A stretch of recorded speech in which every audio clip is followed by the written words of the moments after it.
This weekend started off with a trip to Hidden River Cave in Horse Cave, Kentucky. Horse Cave is filled with cave systems, and Hidden River Cave is just one of the many that you can explore. Jim and I thought about our last time that we visited a cave, and we both decided that it had been a long time.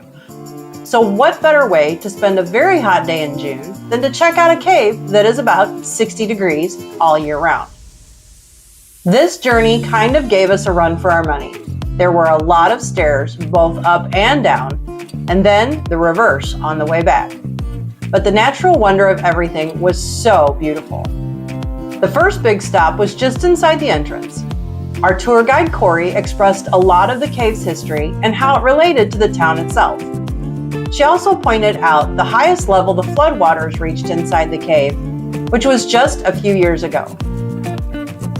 Then, down more stairs we went. The first big opening, or dome as they call it, was spectacular. At 1 acre wide, it seemed monstrous. And as we walked through the cavern, the lighting made the walls look so impressive. Next came the suspension bridge. This was a steel bridge about 95 feet long that could hold up to 30,000 pounds. So I knew it would be strong enough to hold me. But it was a little precarious to look at first. Once I started crossing it, it was really fun to look through the grates and see the water below.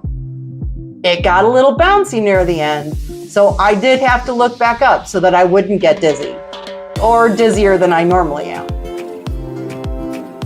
Dome number 2 came up after a bit of a walk, and right along with the naming theme, it was 2 acres wide. And to think we were about 120 feet under the earth. All I kept thinking was, this is so cool. I mean, to think that water from the river below us formed all this space, and you could see all the layers in the rock with all of its different colors, so beautiful. Our last stop was dome number 3. However, it wasn't 3 acres, it was 5, and it felt enormous and just as magnificent. After a little bit of Q&A, it was time to return to the surface. The walk back seemed quick, and then it was the final ascent up those massive stairs. We did take our time because we aren't at our tip-top shape yet, and breathing did come a little interesting about halfway up. So we stopped and listened to another tour guide spin his tale of cave history. We finally surfaced into the bright sunlit sky and the humidity. Winded, but very much pleased with our adventure. The journey into this cave had me so awestruck that it's hard to put into words. I mean, thinking of the part of history this cave represents, how water, which seems so harmless, could carve through solid rock, and how much beauty can come from what seems like destruction. We weren't, however, quite ready to head home yet, and there was another destination spot we wanted to check out. There was a new Buc-ee's that had just opened about 20 miles south of Horse Cave. Now, for those that don't know what Buc-ee's is, it's a very large, and I mean very large, chain of travel stores. The Smiths Grove location has 120 gas pumps and is 53,000 square feet. Jim and I likened the shopping to a very, very large Cracker Barrel.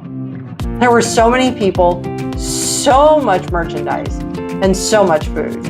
I think if you couldn't find it there, you just didn't need it. After wandering around for a bit, Jim decided to get some fresh beef jerky, and we decided to call it a day. It was going to be a long drive home, and what we didn't realize is that we had actually crossed time zones, so our day was about an hour off. The whole day, however, was just so much fun, and our explorations are taking us to places we would have never thought to go. So I hope that you get out this weekend and explore the world around you. Thanks so much for joining us, and we'll see you on the next trip.